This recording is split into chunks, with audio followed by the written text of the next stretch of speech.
Warning. Some viewers may find the following video disturbing. Viewer discretion is advised.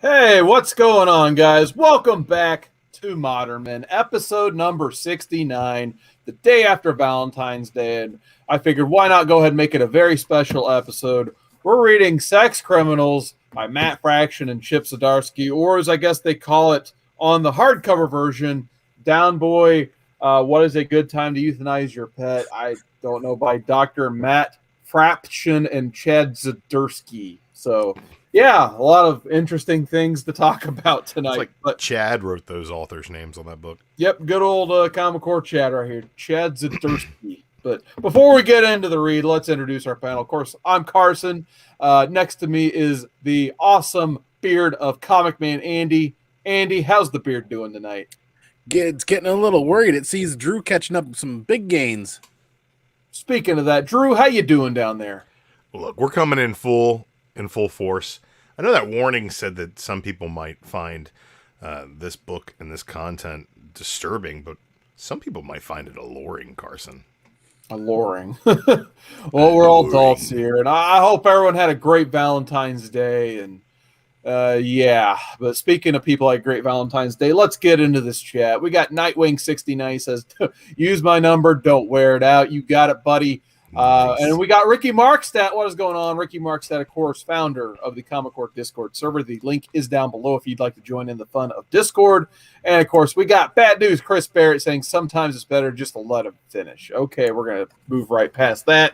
But Sex Criminals.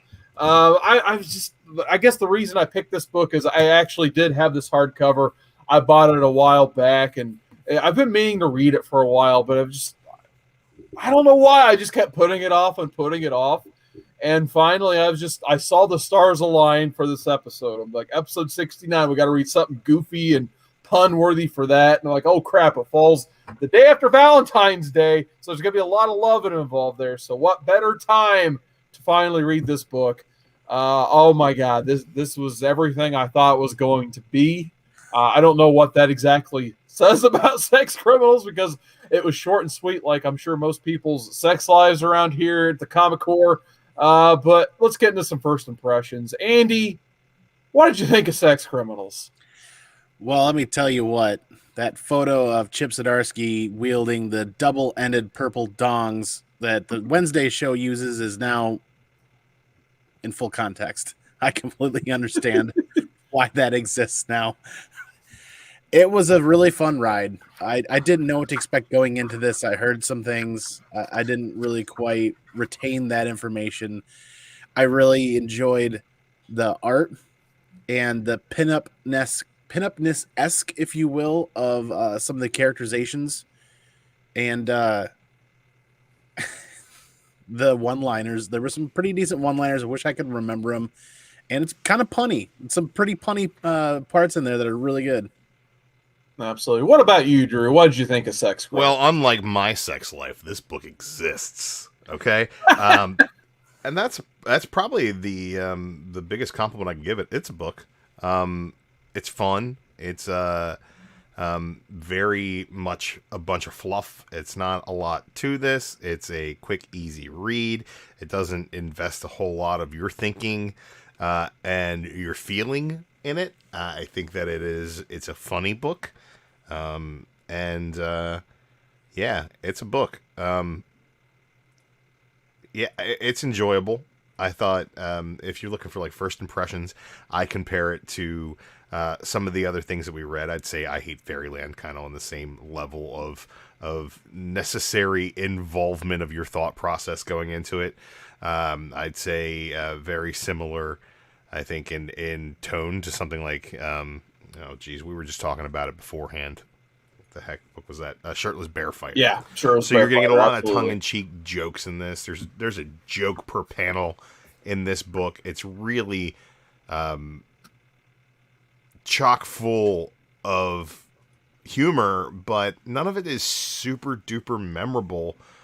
We were just talking about how much before the show started, how much we all kind of enjoyed it, but couldn't really remember what happened in the book we just read. So it's got some ups and some downs, but I think overall it's kind of a middle of the road, funny book that if you're looking to turn your brain off for a little while and read some dick jokes with stick figures, given all kinds of weird Urban Dictionary style sex positions and post-it notes covering up the lyrics to a Queen song they were unable to utilize for like 4 pages. These are the kind of jokes that are in this book, and I thought it was a B+ kind of experience. Okay. Yeah, I completely agree, Drew.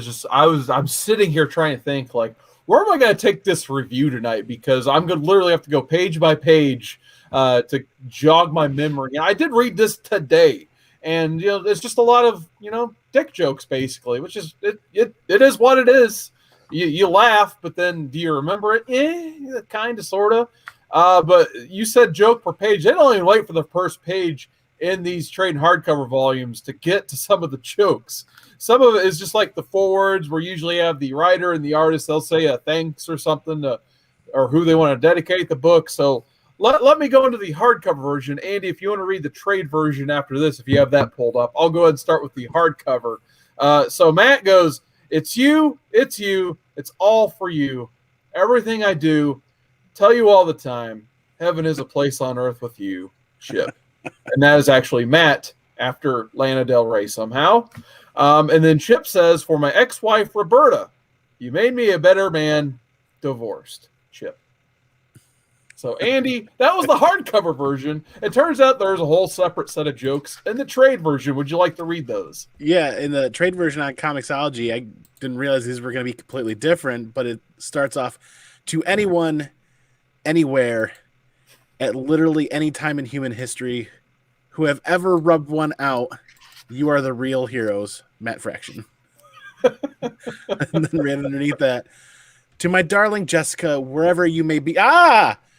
You were behind me. What the fuck, Chip? Oh, yeah. So before you even get started, they're already getting you warmed up. Yeah. So the book kind of starts off, you get a preview of what's going to happen with when they orgasm. They're stuck in this quiet place where basically they freeze time more. I'm sorry, quiet place? Yeah, the quiet place. So I refer to it Drew? the way that John refers to it in the book, which is Come Town. World. Come World, I'm sorry. Come Town just seems like a place I'd like to go to. Why not? So once again, going back to some of the trade dress here, literally says for mature readers done, and it reads, it's a graphic novel about a couple who stop time when they orgasm, so they rob banks. It literally tells you everything you need to know right there about this book. So when they orgasm, they freeze time. So the main gist of this first volume takes place from the character Susie or Susan, whatever you want to call her. I think she ends up going by both. And she's kind of like your narrator. It's kind of like the whole Malcolm in the Middle thing that we just got refreshed on from WandaVision, where she will turn to the narrator and she'll start talking to the narrator about what's going on and all that stuff. And she basically finds out, when she's a kid, taking a bath, she has a moment and she freezes time because she's enjoying herself. And that's how she finds out what she refers to as the quiet.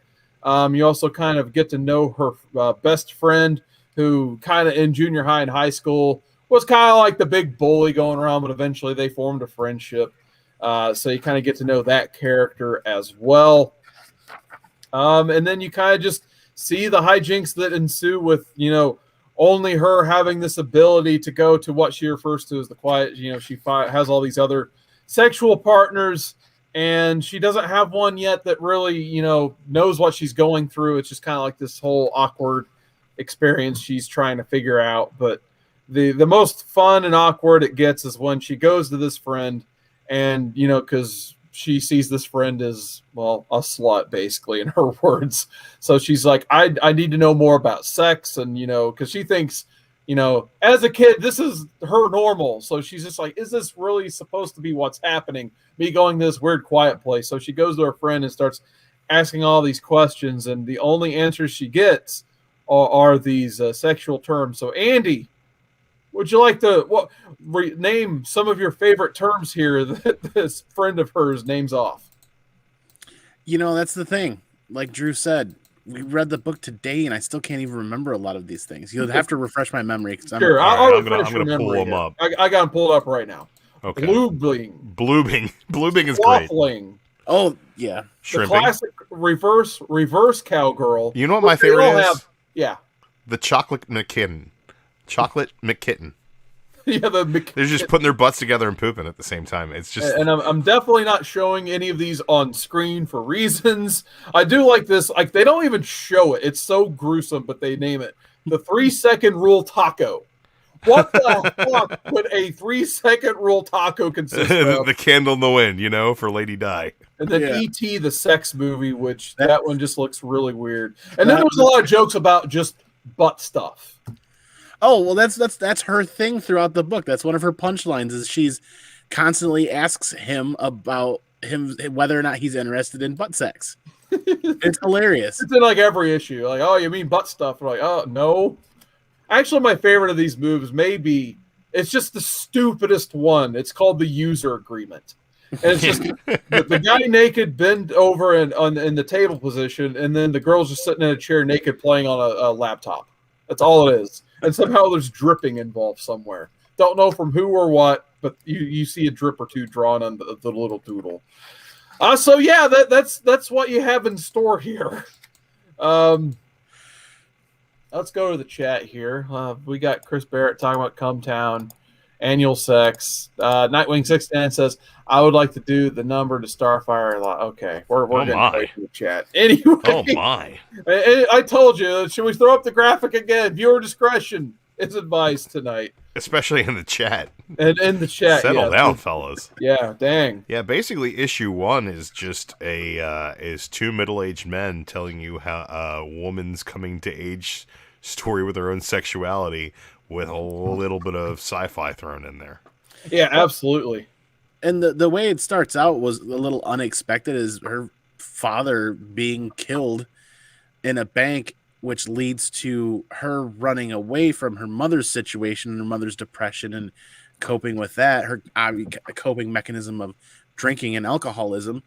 And that's how she discovers her ability, is she slips down into a tub and goes underwater and to drown out her mother's sobbing when she haphazardly finds out this situation. And when she discovers that she's freezing time, she uses that opportunity to go down and beat and bash on her mom and yell at her mom to take out her frustrations for her mom's inaction of taking care of her.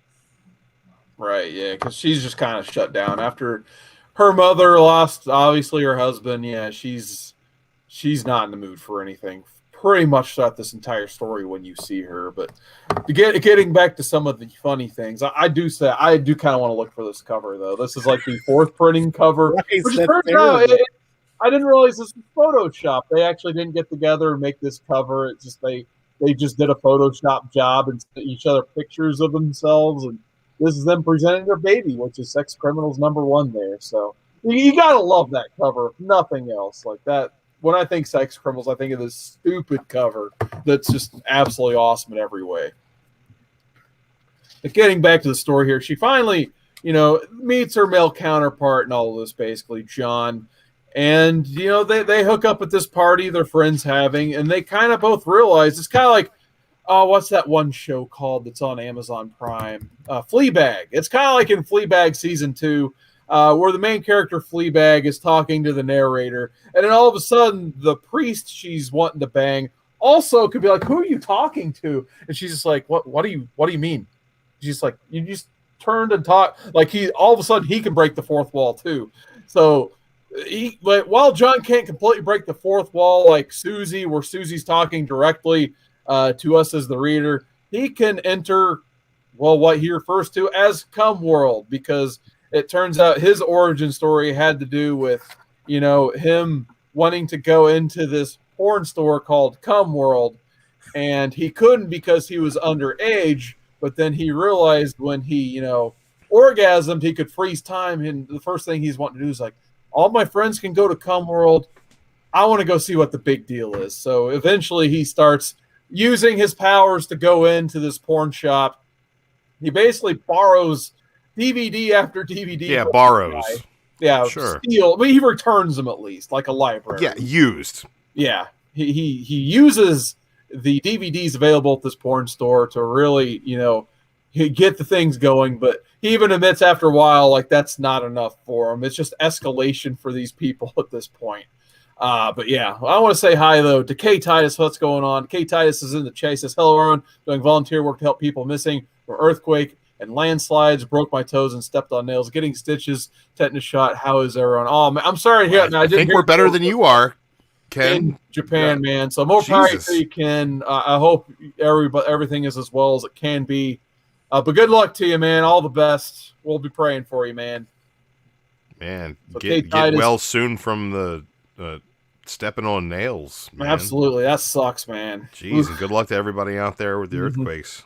I thought having to dig out of the snow was bad. That sounds terrible. But shout out to K. Titus, man. We'll be thinking of you for sure. So everyone definitely shout out K. Titus in the chat. But back to this crazy read here. So you get to know John and, what he's going through in this. So I guess, at this point we can ask finally the question, and I'll start with you, Andy. What did you think of our two main characters here? Were they kind of just almost filler characters? Did you enjoy these characters? Did you not? What did you think? I wouldn't go as far as to call them filler characters, but literally what I described in issue 1 with Susie, that's about as much depth as you really kind of get with her, in my opinion. You get a little bit of her story with the library and a little bit of backstory with their school, and you get even less with John. So not quite filler characters, but they definitely didn't feel like the main. Well, I mean, they look like the main stars in the book, but there just wasn't a lot of substance there. Well, Susie is definitely the star of issue 1. This is her story. You notice when John starts to edge in on her fourth wall breaking is when it starts to become their story.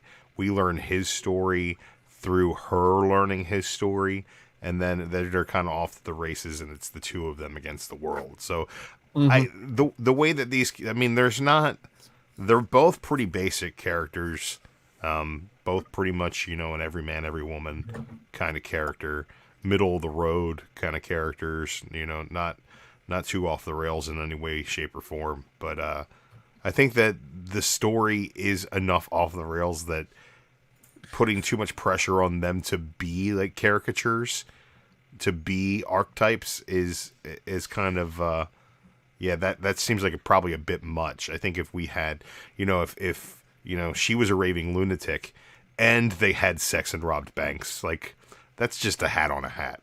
Yeah. Yeah, that's actually an excellent point. Like, I feel like they're getting together to tell a fun story and not worry about getting too in-depth or taking it too far. I don't feel like this was meant to be anything other than just basically a fun ride. I feel like they were kind of probably spitballing, right? And they're like, yeah, I get what's an idea? Oh, how about, here's a concept. They have sex and they freeze time. Well, what would you do if you froze time? I don't know, rob a bank every time you orgasm. So you just jerk off in the street and go rob a bank. Like, but how do you I imagine that's how, okay? Right. And I imagine that's how these guys came up with this kind of idea and just like kind of batted it back and forth. But it's just an excuse to draw dicks and tell dick jokes. I mean, and I'm pretty sure that Fraction and Zdarsky would tell you the exact same thing. They're like, hey man, we get to draw dicks and tell dick jokes and people pay us for it. Maybe not that great, but people pay us for it, Hey, they're sending your kids to college on dick jokes. You get the feeling that, like, they almost made this book on a dare of some sort. It was just like, I bet you I could sell a book called Sex Criminals to people. And someone just be like, yeah, right. Like, they wouldn't even put that on the stands. And then somehow they actually made this book into fruition, and to the point where they're making big hardcovers talking about killing animals for no reason on the trade dress. You would think that, but at the same time, knowing that Chip Zdarsky has a relationship on Twitter with an Applebee's location, that to me, like, I can't see anything that guy does as just kind of casual and off the cuff. I think everything that Chip Zdarsky does has a plan to it. I think he's got a brand at this point that he's got to keep happy with his lunacy, and I think that this is a big part of that. And I think that they're like, how do we get to draw dicks and tell dick jokes to get paid for it? I honestly believe that's the crux of this entire creation. Sure. No, I get that. But yeah, going back to the characters, I do like Susie as a character. You know, I feel like she's just trying to find out who she is and find her place in the world, especially, you know, she lost her father and her mother's really not doing a lot for her. So I do really enjoy like her kind of little character arc here. And I do say little character arc because there's not a ton here, but I think you get more character development in the first issue than the next 4 or 5, however many there were in the trade. Whereas John, I kind of immediately read his character, I think, and I feel like he was the same type of character in every issue where you get the point where, you know, he was in that shop and, you know, he was exploring the possibilities of this new power, and eventually he kind of got bored with things, and now what really, you know, gets him off basically are these thrills, like, oh, I can go do this stupid crap to this shop owner of Comworld, or I can, you know, go borrow some money from this bank. And then now he has this partner with him who has the same abilities. And now he's really excited for like really the first time ever, it seems like. So yeah, I could see the characters, you know, between the two of them, I could see that going interesting into the next trade volume. But would I want to read these for like a full ongoing series? That's where I'm just like, I don't know about that. I probably wouldn't want to read this book for more than maybe 10 to 12 issues maximum. Like past this hardcover volume, I don't know if I'd want to revisit the series after this, unless it has a heck of a cliffhanger after the next volume, which I'm probably going to read it since I own it. It's in my hand. Like there's no reason not to. But yeah, like I said, I kept asking myself, like, I don't know, like if they're still going with this or if the series is ended. But I can't picture the series going on for that long. You know what I mean? It went on for 31 issues. Oh, wow. And the 31st issue, the final issue, is called Happy Ending and is labeled as issue number 69. So we'll shout out to our issue number 69 that's happening right now. And I don't know anybody who stuck with it the entire way. Wow. I know people who are reading it. I know people who've recommended it to me. But they mostly just recommend the first trade. And, you know, 31 issues is nothing to scoff at, I guess. It's a couple of years on the shelves. And I just pulled up that issue, and the art is consistent. Looks like the same book, you know. Definitely less dicks in it. More context. Yeah. Wonder if John's still pulling his phantom shitter. Yeah, I don't know if he's going to shit in somebody's plan or not. I was going to say, speaking of shitting, there is one pretty funny character tick that this character John has, and that's when, you know, he's a little OCD. So the fact that he can freeze time, there's basically one thing that he likes to do, and he likes to go in his boss's office that he doesn't like too much and just drop a deuce in the plant every chance he gets. So the point where, like, he's even texting in Comworld on the plant to Susie. That's probably like my favorite part involving him. Like he's literally like dropping a deuce in this plant, fertilizing it, I guess, if you will, just to make his boss bad. He even points out, like, you know, anyone would probably just get rid of the plant because it has poop in it and it's in the office. Just that thing needs to go. But the boss wants to keep it around to find out who's doing it so he can fire them personally. Yeah. So, I mean, just getting to and then I just turned the page to my other favorite stupid gag. It just shows like some of the random fun they're having in the porn shop. And just like probably the weirdest panel is just where Susie puts on this mask of Willem Dafoe. I think that's who it's supposed to be. It's actually, I think there's a printing of cover 1 that has the same mask on it. It looks so creepy. They're like, why would that have, what place would that have in any porn shop? Who knows? But to kind of just get to the gist of what the story's all about, when they do go rob the bank and make their attempt and all that stuff, it turns out there are 3 other individuals they meet that are kind of like some sort of, de facto police unit inside the quiet/cum world. And, they're basically trying to hold our 2 heroes here accountable for the actions that they're about to do.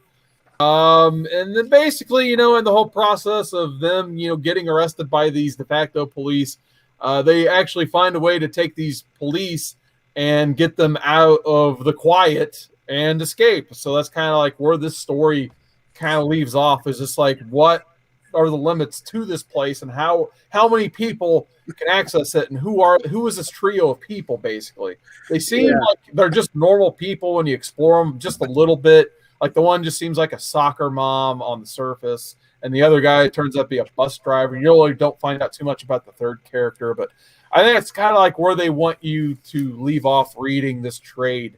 Like, who are these other characters, and how many more characters will there be in this that have these powers, basically? So what did you think about the main crux of the story in these 3 characters, Andy? I'm left wanting to read more to find out what happens. They picked a really good time to end it, a really good cliffhanger. But they go to rob the bank. They don't bring a real gun with them. They bring a fake-looking gun that happens to be a vibrator. And the story behind how she knows how to get out of those sex handcuffs is hilarious. And then she gets that, and she jabs the sex cops with the vibrating gun. The vibrator turns them on, and when they're ready to go is when they fall out of that frozen time aspect. And the way it plays out in the car is actually pretty funny. And I was surprised that looking at the book online, it's 140 pages. The story ends at like 120, and then you're given another 20 pages of extra content. So I got to that point, and they jump out of the car, and I flip, and I'm like, back and forth. Oh no, you can't end it here. Now I got to see what's going to happen next. What did you think, Drew? I think that the premise is so flimsy that the farther they went away from the jokes, and the more they went into this, like, explaining the quiet or cum world or whatever you want to call it, and how it works and the refractory periods and all that. Like, I started to tune out on a lot of that stuff. And I just kind of waited for the next cum joke, to be honest. The police, the sex police, is like, I don't even care why they're in this book. I'll be honest. Yeah, I get that absolutely 100%. So I mean, that's pretty much like that's the first volume, pretty much. Yeah, like you kind of just leave off like wondering who these characters are, and what are our 2 main protagonists gonna do next. Are they gonna, like, basically Susie's wanting money to help fund this library she works with, because they're going under, unfortunately, financially. So they're having a fundraiser to try to drive money to save the library. So that's why she's stealing money. And then John's just doing it for the thrill. So with this type of relationship they're having, they really seem to love each other. But as destructive of tendencies as they kind of have at the end of this, you got to kind of wonder how long this whole relationship's going to last. So I guess that's kind of like the other thing in the underlying story here, is just like, how long are they going to be able to exist together, basically. So that pretty much wraps up the review of Sex Criminals. So I guess we can go into the final thoughts and scores here. So Andy, as usual, we're going to go ahead and turn it over to you. I think my favorite part has got to be the point where John realizes that he, by getting reared up and ready to go again, he slips out of that frozen time element, and he finds himself in the cum world porn shop, like a young child, like a young kid with everybody, and cue the Benny Hill music, and they start chasing him everywhere. That was pretty funny. It's got its shortcomings, pun intended, maybe. I enjoyed it. It was a fun ride. I get some of the aspects that Drew had said, and I also feel like I still want a little more, and I want to keep going on that next trade, find out what happens. But it's almost like a cross between something. It's like a cross between something terrible and Paper Girls almost. I actually get that analogy 100%. A little bit. I give this a solid 9.2. Wow. I wish I could give it a 9.6 because then I could just flip the numbers and make it a 69. What about you, Drew? Yeah, this is. I called it B plus earlier. I think it's like C plus. I would say this is like a 7.5 or an 8, somewhere in that range. I think that there's a lot to love about it. A book about dick jokes, and it is really fun. And the art is solid enough to carry the story through. The story, I think, is just one of those things that just is not as well fleshed out in the first volume as I kind of want from my comics myself. This is something I would definitely recommend to people who don't read comics. This is something that I think is definitely an entryway to someone who enjoys raunchy humor, enjoys kind of tongue-in-cheek, sophomoric humor, especially based around, the premise of sex, and is open to maybe trying to read something different. I think that this would definitely be a good first comic for a lot of people who are just like, I don't like superheroes and tights and all that shit. What is that? What's that about? So I'm going to go with 7.5.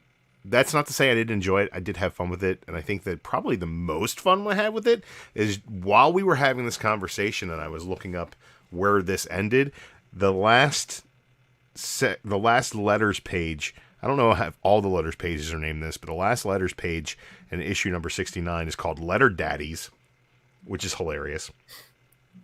Starts off with a letter from Fraction, which says that the book started as a joke that turned into a dare. And then he writes like a whole page letter thanking everybody that ever worked on their polybagged XXX covers, and it's like a whole page. And then Zdarsky just says, "You can't fire me, I quit." And the thing is called they have sex tips in their letters pages. And then one says, sex tip, the Jerry we refer to in these sex tips was a sexual being and a writer named Jerry Duggan. One says, aftercare is important, but so is pre-care and care. Really, I just need a lot of attention and affection. And then this is their last issue. It says the best way to get over a previous relationship is to start fucking someone else. So feel free to go fuck Spawn now, I guess. It's just... and then the last one says, after all these years, honestly, you just have to go in and out a bunch of times. So sorry we wasted your time with all these bad tips. That's awesome. Yeah, man. Yeah, there's just a lot to love here, but overall, story-wise, it's just too flimsy and a little too nonsensical. So yeah, 7.5. I think this is going to be one of those times, Drew, where we're on the exact same page. I think we'll go 8.0 actually, because at the end of the day, I really did enjoy reading this. Yeah, but I agree with you. But my numbers are my numbers. Yeah, no, sure, absolutely. I think you put it perfectly. This is a good book for someone who is not a superhero fan and just kind of wants to dive into comics. I think this would be a great comic to hand someone who likes the occasional sex joke, but doesn't like superhero comics, obviously. That'd be the perfect book for them. Like I said earlier, I don't think I'd want to read more than basically the contents of just this, probably 12-issue hardcover. I'm surprised it went for 30-plus issues. But I really did enjoy the characters just enough, and I thought Zdarsky's art was pretty good. It's the first time I think I've read a Chip Zdarsky drawn comic. He's obviously really proving himself as a writer, especially on books like Daredevil, which we've read previously, and I want to continue to read more than that myself too. But yeah, I think I have to go solid 8.0, kind of the same vein as Shirtless Bearfighter, which we've read previously and talked about tonight real quick as well. So if you guys are reading along with us and actually did read Shirtless Bearfighter and are on the fence if you should read this, absolutely give us a check out. It is actually on Comixology Unlimited for those who have that service. It's on the unlimited plan right now. So if you just want to at least check out the first issue, you can just do so through Comixology pretty easily. Or if you're at your local shop, $10 Image First Trade. That's true too. $10. It's worth. I'll tell you this much right now. It's worth $10. Sure. No, I $10 for do the experience. Sure, no problem. I think that we need to wrap this show up. What are we doing next week? We got something for next week. Ooh, next week, And episode 70. The story arc called "The Final Days" from Punisher Volume 2. It's like 6-7 issues. Yes, and oddly enough, I was excited to get into this and read this because it's a Punisher read. But now when I've dug, this does not exist digitally. It's not on Comixology. I can't find it on Marvel Unlimited. I can't find it anywhere online to read digitally. Why? I don't know. A lot of the other bigger Punisher reads and Punisher runs are on there. You can get every single issue of Volume 2 on Comixology, except for this run. Stops right there, and then Comixology picks right back up at that run. I don't understand that. I don't know what there is about there. Maybe something's hidden that I don't quite remember, but I'm kind of excited to dig back into this and read this again. Yeah, as I say, you may have to read it to me, Andy, if I can't find it, but I'm sure we'll find a way to get it read somehow. But Drew, you want to tell the folks what's happening this weekend? this weekend, Saturday, what time are we starting, Carson? Anytime. I have the whole day off, so we Wanna can do a start nooner? anytime We'll we want. start- Yeah, let's we do- wanna let's start start at early? noon. Let's start early, man. Let's go All right, for a while. let's start at noon, and let's commit to at least, 5? Yeah. Noon to 5, possibly extended. Steals, deals, comic books from our collection to your collection for the price of dollars. Yes, that's right, American dollars. You take out your American dollars, you put them in our hands, and we give you comics. Me and Carson, okay? We're going to have a special guest host. We can tell the people, folks. It's the Great Legend. If you don't know about him, go to Google, type in Great, type in Legend. You're going to find out all about him. RDowdy95 on all the social medias. The Great Legend Show is going to be hosting an auction / claim sale / us trying to liquidate some of our collections and get you guys some great books. It's going to be on the Comic Horror this Saturday, starting at noon Eastern Standard Time. And to answer the question in the chat, by the way, what's going on, Chad R, my advocate and founder of the Comic Horror, asking if he can sell. The answer is no. No Chad. No Chad. gimmicks. There will be no Chad. So if you buy books on this auction, you will get your books. I tell you what, somebody's got a couple books to move, and maybe we can work something out with this gentleman. Oh, Chris Barrett wants to move a few books. Interesting. Yeah, but also, he says he takes sex tips from X-Pac, so I mean, like, Maybe he wants to might move want a to few books scan into him his for collection. hepatitis first. We got aggressively relaxing joining the chat, by the way, saying I had taken sex tips from Tupac, but in retrospect, his advice was pretty immature. Don't listen to Pox. And then, for some reason, he's not on the StreamYard side, but you know who is? On the Facebook side, we got Potsy, Rob Potts. Hey, what's going up, on, man? Potsy? I was watching a little bit of the Potsy and Tino show before we went live here. Definitely check out his YouTube channel, Potsy and Tino, live every Monday as well.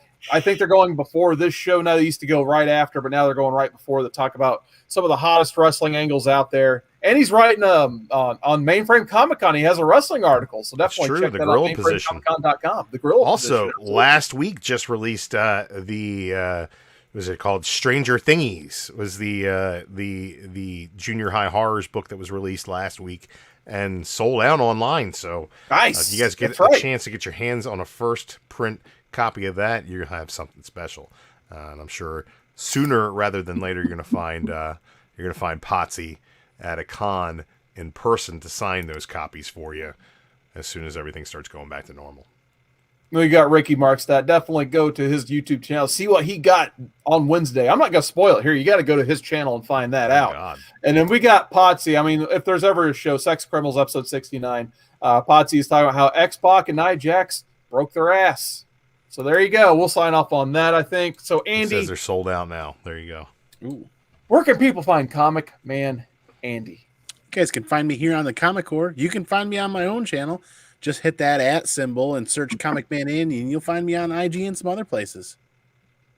what about you, DruManchu? Besides the I'm gonna auction this Saturday at noon, where can people find DruManchu? What I'm going to do is I'm going to steal all the social media for Andy the Comic King, because we all know that's what it should have been all along, and I'm going to hold it for ransom later. Beyond that, you guys can find me. I'm probably going to do some previews for this auction this week. Cool. I am off tomorrow, so maybe are you off tomorrow, Carson? Yes, I am. Oh, you doing a live stream tomorrow? I can. Maybe we'll do a little preview live stream. We'll see what happens. Sounds like a good idea. All right. Hopefully, I pull some books out and get all my shit organized. Yeah, I still got boxes on. I need to get this table out of this room because it's in my way. So I need people to buy books so I can clean this table out of my room.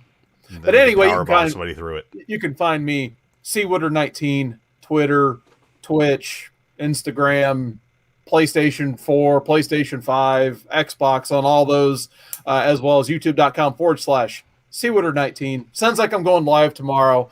We'll do a auction preview video, I'm sure, tomorrow, as well as I might have the Tuesday night live stream because I got a few things I read I need to talk about. And I've been streaming Uncharted 4 on my channel, which I need to get back into, and I'm snowed in all of tomorrow. So if you guys like Uncharted 4, definitely stop in, say hi, let me know how I sound, because it's still in the experimental phase of me live streaming video games. So definitely stop by, at least say hi. Definitely love to communicate with you guys. Gonna drive up that hill level again?